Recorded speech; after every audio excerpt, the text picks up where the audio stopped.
Domingo, 4 de março. Hoje o Fantástico vai falar da linha que ninguém quer cruzar e que aparece sem pedir licença. Eu tinha tudo, estava numa vida boa e do nada eu me vi no meio de noite, debaixo do sereno, numa praça. É a linha da separação. Meu filho começou a andar, eu não vi ele andar. É também a linha da fome.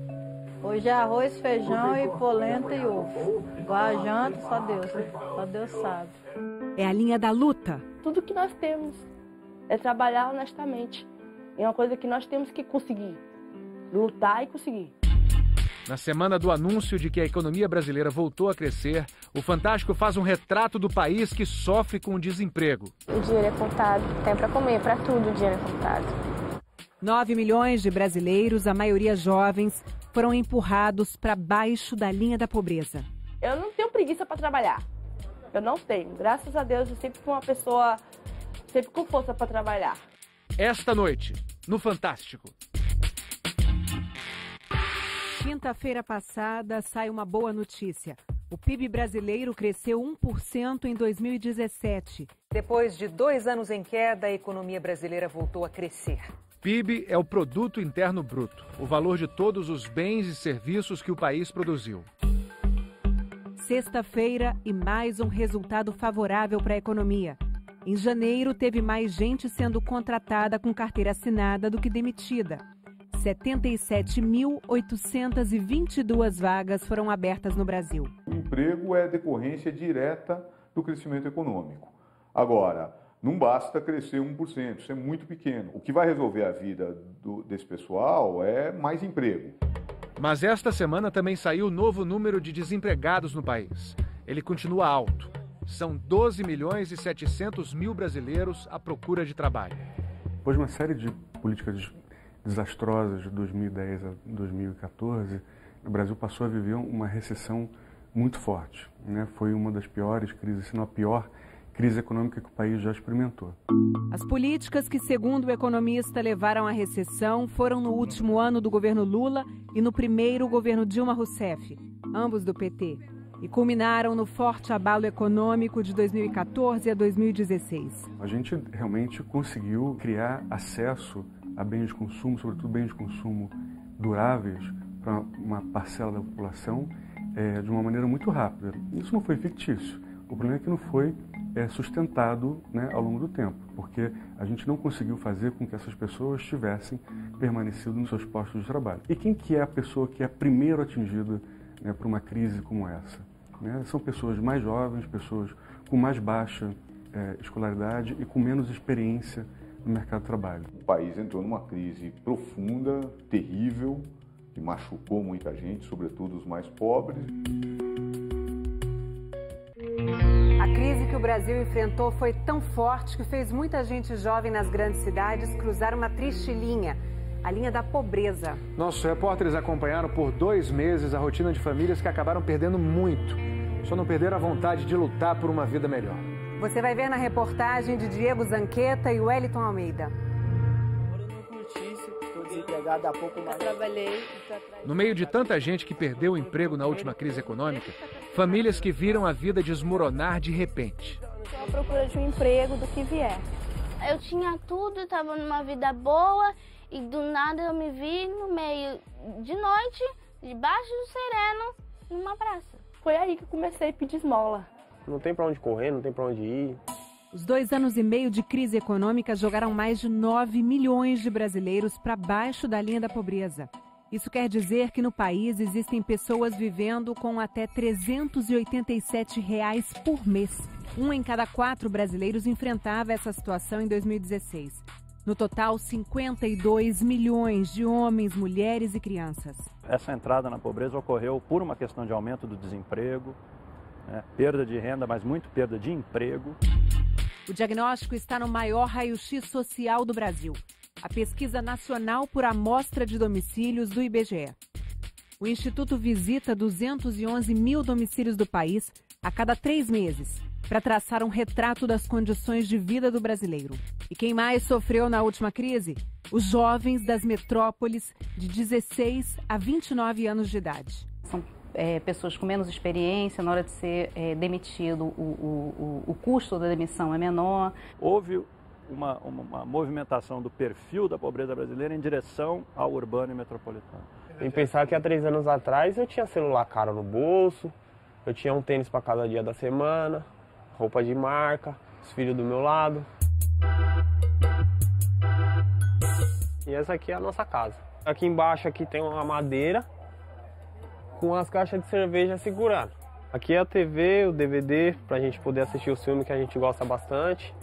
Essa garagem no Jardim Damasceno, extremo norte da cidade de São Paulo, é a casa do Jefferson e da Glauce há 4 meses. A minha filha, ela já entende muita coisa. E ela me pergunta, mãe, você tá morando nessa garagem? Um casal que vivia seu melhor momento quando a crise chegou. Foi dia 9 de setembro de 2014, que foi o dia que, meio que surpresa, assim, ele veio e me beijou e aí a gente começou a namorar. Tinha dia que eu pedia para ficar lá no andar da loja dela. Pra poder, só pra ver ela? Só pra ficar vendo ela, só. O Jefferson era segurança e a Glauce vendedora de um shopping. Juntos ganhavam R$3.000. Dava para cerveja com os amigos, um show, uma aula de dança. Durou pouco. Da vida de classe média à pobreza, foram apenas 2 anos. Aí eu fui mandado embora, aí ele também foi mandado embora. Aí eu consegui um emprego, aí me mandaram embora de novo. A professora Lena Lavinas diz que quem mais sofreu foi quem mais se beneficiou com o crescimento rápido da economia ocorrido entre 2004 e 2013, nos mesmos governos do PT que depois provocariam a crise que o país atravessa. Mas com um porém. As pessoas que primeiro perderam o emprego foram aquelas justamente que mais se beneficiaram durante o período de crescimento recente que tivemos. Foi um crescimento de empregos de má qualidade, os 80% deles até 2 salários mínimos. Depois de perder o emprego, Glauce e Jefferson tiveram que deixar a casa de 3 cômodos que alugavam por R$450. Não dava para pagar aluguel. A gente foi, vendeu a geladeira, o fogão e a máquina. Tiramos esse dinheiro, compramos alguma coisa pra gente comer. Sem chão, tiveram que deixar os 2 filhos morando com parentes.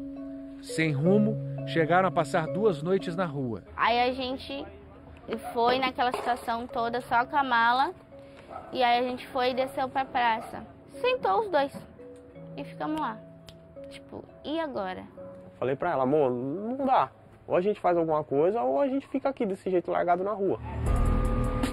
Fomos num ferro velho que tem aqui, pedimos um saco e começamos a revirar lixo. A coleta de lixo hoje põe a mesa da Glauce e do Jefferson. E cada centavo vale. Isso aí é ferro. Já é 20 centavos a mais. Isso aqui é metal. Agora deu R$7,15. Tem dia que dá 5, 3. Dá pra comprar uma mistura, um macarrão pra fazer mais tarde. Uns pão pra gente comer agora à tarde. Só nas cidades de São Paulo, Rio de Janeiro e Belo Horizonte são mais de 2 milhões de pessoas vivendo abaixo da linha da pobreza.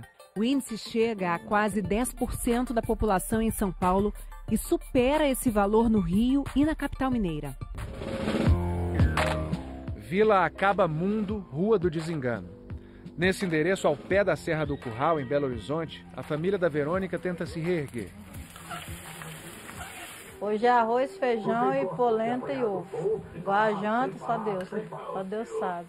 Vem cá, A Verônica morava em Serra, no Espírito Santo.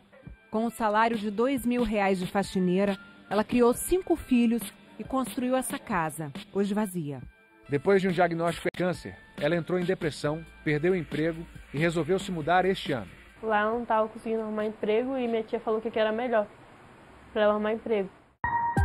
64% das pessoas que vivem em famílias como a da Verônica estão abaixo da linha da pobreza.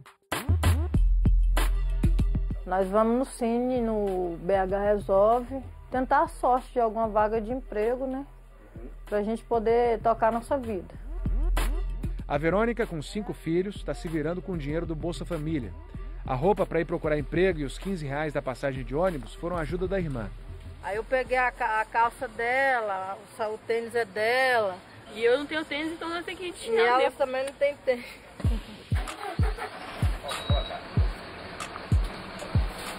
fosse a ajuda dela, eu não conseguia nem ir, né? Nem sair daqui, ou senão eu ia a pé daqui lá no centro. Queria vaga de qualquer coisa, mas não tem hoje. Vamos esperar, a esperança é a última que morre. Quem também está na corrida por emprego é a Ariana, e não tá fácil. Vaga para trabalho tá tendo? Não, ainda não, já foi preenchida a vaga. Eu entreguei aqui 25 currículos. De 25 currículos, só um me ligou. Ela e o Joivan moravam em Porto Seguro, na Bahia. Atraídos por uma promessa de emprego para ela, que não deu certo, eles vieram parar em São Paulo. A geladeira tá pura, né? Olha, o que a gente tem é isso aí, o que a gente está se sustentando. Aluguel desse cômodo, R$500. E só dá para pagar porque Joivan conseguiu um bico de ajudante num restaurante. Ganha R$800. A pessoa pagando aluguel não consegue nada. Em São Paulo, 8% da população vive em casas em que o gasto com aluguel consome mais de 30% da renda, como é o caso do Joivan e da Ariana. O custo da terra no centro ele é alto. Morar no centro da cidade custa caro. Nós estamos agravando aquele fenômeno dos trabalhadores pobres. As pessoas vão trabalhar, vão se esforçar e vão continuar pobres. O Brasil não tem um critério único para separar pobres de não pobres. Cada programa do governo adota um valor. Existe uma linha da pobreza reconhecida internacionalmente, calculada pelo Banco Mundial e também considerada pelo IBGE. Para países de renda média alta, como o Brasil, o Banco Mundial usa a linha de $5,5 por dia, que equivalem a R$387 per capita por mês. Esse conselheiro do Banco Mundial fez o cálculo que revelou a entrada de mais de 9 milhões de brasileiros na pobreza entre 2014 e 2016. A boa notícia é que não se perdeu todo o ganho social da década de 2000. Se o Brasil voltar a crescer, como está voltando agora, nós podemos retomar essa perda aí que houve para as classes mais baixas nos últimos 2 anos, que foi uma perda muito séria. A professora da Federal do Rio adverte que o crescimento não gerou uma classe média maior e sólida. Nós não tínhamos uma classe média, como quiseram fazer crer. A classe média, ela consegue, com dificuldade, com perda de bem-estar, passar por uma crise. Mas o que acontece com a classe trabalhadora, com as classes populares? Elas caem na miséria. Em nota, o Ministério do Desenvolvimento Social informou que o governo ampliou investimentos sociais e zerou a fila de espera do Bolsa Família. Afirmou ainda que a linha da pobreza calculada pelo Banco Mundial não reflete a realidade do país. Mas na vida real, a linha da pobreza tem formas bem claras. É a linha da separação. Essa é a parte que mais dói. Meu filho começou a andar, eu não vi ele andar. Não vi ele falar no primeiro nome, né? É muito triste. A linha da vergonha. É estranho, porque tem vezes que eu, por vergonha, por sentimento de, de culpa, porque eu acabo me sentindo culpada. Mas é também a linha da luta. Tudo que nós temos é trabalhar honestamente. É uma coisa que nós temos que conseguir. Lutar e conseguir. A minha luta é essa, é ter a minha família de volta. Tem vezes que a gente não tem nem condições de pagar a passagem, a gente vai, pede carona, leva currículo ali, a gente fica um dia inteiro sem comer. Mas a gente vai e levanta, não, vamos fazer? Vamos fazer. Essa mesma força move a Adriana, do Rio de Janeiro, desempregada há 2 anos. Bom dia. Sabe me dizer se tem vaga aqui? Seu quadro de funcionário está completo. Está completo. Nem está aceitando o currículo também, né? 1/4 dos jovens do Brasil não trabalhava nem estudava em 2016. Mais de 11 milhões de pessoas. O dinheiro é contado. Tem para comer, para tudo o dinheiro é contado. Ultrapassar a linha da pobreza impõe escolhas. Imprimir um currículo ou almoçar. Se não tivesse imprimido mais currículos, poderia ter almoçado, né? Comida mesmo, arroz, feijão. A Adriana é noiva do Michael, que ganha um salário mínimo como estoquista de supermercado. Meu sonho é esse, construir uma família com ela, cuidar dela, cuidar do filho dela e do nosso futuro filho que eu creio muito que está por vir. De cada 100 crianças no Brasil, 42 viviam abaixo da linha da pobreza em 2016. No fundo, todos sabem que estão lutando por si e pelas novas gerações. Acho que consigo, tenho certeza que consigo. A vontade tanto de lutar, de trabalhar, de vencer, que eu passo por cima disso. É pensável que as pessoas caiam num grau de destituição tão agudo que elas só possam virar, se mulheres domésticas, faxineiras ou se homem catador de lixo. Essa é a sociedade brasileira? Não, nós não somos isso. Essa sociedade tem capital, tem competência, tem riqueza para a gente ter uma outra sociedade. Isso não é o Brasil. Uma coisa que não sai de mim é a esperança. A esperança de amanhã ser melhor que hoje e assim